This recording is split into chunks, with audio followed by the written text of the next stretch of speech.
Mga kapuso, nasa linya natin si Professor Emmanuel Leyco, Economist, Senior Fellow ng Center for People Empowerment in Governance o CENPEG. Professor, magandang umaga. Si Joel Sibel po ito.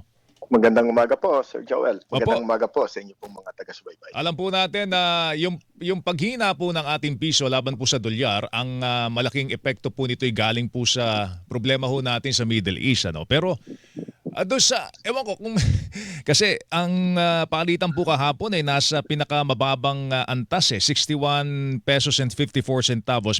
Mas mababa pa doon sa all-time low, closing low nung April 29. Yung bang nangyari ho sa Senado? Yung bang napakasungit na political environment natin? Contributory factor ba yun kung bakit bumagsak lalo ang piso laban po sa dolyar? Ay, malamang po, ay malaking bagay po yon yung nangyari sa Senado. Yung putukan doon, umaalingaw-ngaw po yan hanggang po sa mga merkado natin. Kaya po, makikita natin na talagang shaky ang kumpiyansa ng ating pong merkado sa nangyayari po sa atin sa Pilipinas. Okay.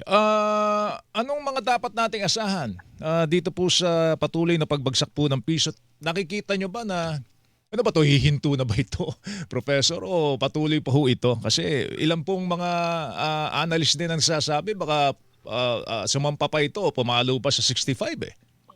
Ay, ang isa pong malaking bagay sa palitan ng dolyar kontra piso kontra dolyar ay ang sentimiento ng mga investor. So kasama po 'yan doon sa ating pong mga pangangailangan sa ating pong importation. Napakalaki po ng imports natin, patuloy po 'yan. So patuloy pa rin na malaki ang demand natin sa dolyar. Pero pagkapatuloy po na humihina ang kumpiyansa ng ating pong merkado sa ating pong ekonomiya, magpapatuloy pa rin po 'yan. So yung nangyayari sa Middle East, ito pa po, pandagdag po yung nandito sa nangyayari sa Pilipinas. Kaya asahan natin na hanggat hindi nagbabago ang mga pangyayari dito sa ating bansa, patuloy pa rin po na ang kumpiyansa ng ating pong merkado, ng ating pong mga mamumuhunan, at ng ating pong mismong mga mamimili, ang ating pong mga consumers, patuloy pong kinakabahan. Ano ba ang nangyayari sa atin? First time po sa Pilipinas na nagkaroon ng putukan sa loob ng Senado. Ay opo, ano po, tayo po laman ng international news. Ay talaga po. Laman tayo at yung mga investor, yung ating pong mga mamamayan sa labas ng ating bansa, talaga po nagpapadala na ng mga ano sila, mga katanungan. Ano ba ang nangyayari diyan? Okay ba kayo diyan? Talaga po kabado ang ating pong mga mamamayan, kabado ang mga mamumuhunan, kabado sa kabuuan ng ating merkado kung ano ang nangyayari sa Pilipinas. At hindi naman po ganun kalakasan ang ating pong Bangko Sentral para po sabihin na pagka mataas ang palitan ng piso kontra dolyar o bababa ang palitan ng piso kontra dolyar, kami po ay manghihimasok at magbebenta o mamimili ng ating pong ng mga dolyar para po ma-stabilize ang ating palitan. Yan po ang talagang ginagawa ng ating pong Bangko Sentral. Ang kanilang objective ay ma-stabilize ang ating presyuhan, ma-stabilize ang ating currency, at mapanatag ang kalooban, pakiramdam ng ating pong mga mamamayan, ng ating pong merkado. Pero sa ngayon po, limitado ang magagawa ng Bangko Sentral dito. No, malaki na ba nabawas, Professor, doon sa ating dollar reserve dahil merong ilang mga pagkakataon na nag-intervene na po Bangko Sentral po rito at nagpalabas na ho sila ng kanilang mga reserba ng dolyar no? Para ho bumaha ang dolyar. Pero ngayon ba sabi nyo nga hindi pa pwedeng gawin na lamang po ng Bangko Sentral ang intervention para ho mapa-stabilize ho natin ang palitan. Hindi po talaga kaya yon, at saka hindi po kayang gawin dahil meron po tayong floating rate exchange rate policy. Pero ang Bangko Sentral ay makikialam lamang para po mapanatag. Hindi naman po ganun kalaki ang maging agwat ng palitan. Pero sa ngayon po, nasa 104 billion ang atin pong gross international reserves. Hindi po yan unlimited. Mababawasan yan dahil kailangan natin bayaran ng ating mga imports. Kailangan nating tingnan kung dumadagdag ba rito sa Pilipinas ang padala ng foreign exchange ng mga OFW. Marami po bang namumuhunan dito? Yun po ang mga malalaking bagay dito. Kung ang mga namumuhunan na dala-dala ang kanilang mga dolyar ay napipigilan, bumababa ang bilang nila dito sa Pilipinas, talaga po manghihina ang ating piso. Okay. Doon sa panig naman po ng gobyerno, ano pwedeng gawin dito? Kasi alam ko nasa gitna ho tayo ng krisis, mataas ang presyo po ng langis sa pandaigdigang pamilihan, di pa ho natin, very fluid po sitwasyon sa Middle East. Di natin alam kung kailan matatapos po yung problema po doon.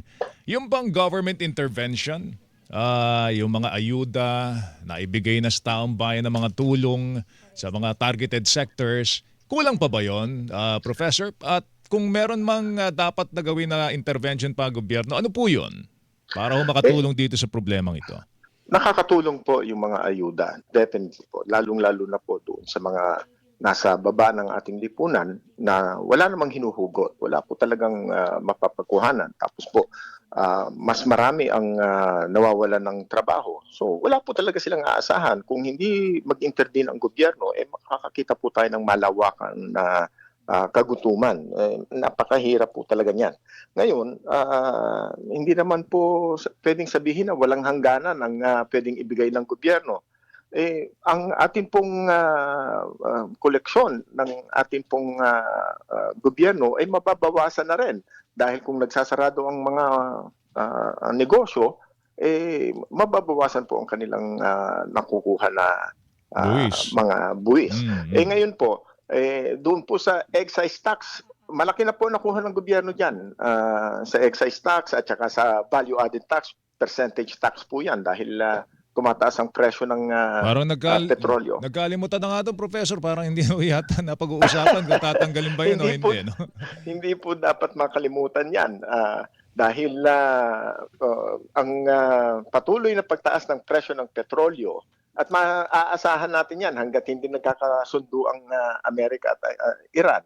Aasahan natin na maghihigpit pa rin o tataas pa rin ang patuloy na ng hidwaan na yan at magpapatuloy ang mataas na presyo ng petrolyo. Ngayon, yung inflation po, yan ang ating tinitingnan lagi. No? Mataas ang inflation, 7.2%. Ang ibig sabihin niyan, tumaas na po talaga ang presyo ng mga pangunahing bilihin. Ngayon, kung wala po ang gobyerno na mga ayuda, yung mga tao na walang pambili, talaga pong magugutom. So, nakikita ko nga po, ang ayuda para pong kontragutom ang ating ang ginagawa ng pamahalaan. Pero, ano pa ang pwede nilang gawin? Maging panatag po sana ang political life natin, ang mga politika dito. Katulad po niyan, hindi po dapat payagan na nagkaganon sa Senado. Napaka-symbolic ng Senado at yung putukan na yon, umaalingaw nga po yan, hindi lang sa Pilipinas, kundi sa buong mundo. At hindi lamang po sa Senado, kundi pati po yung mga merkado, nakarinig ng maraming putok. At yun nga po, nung gabing yun, yung mga chat groups ng mga negosyante, talaga pong... talaga umuusok. Umuusok. Umuusok po. Ako nga po, hindi ako kung ano ang mga... At saka marami pong speculation.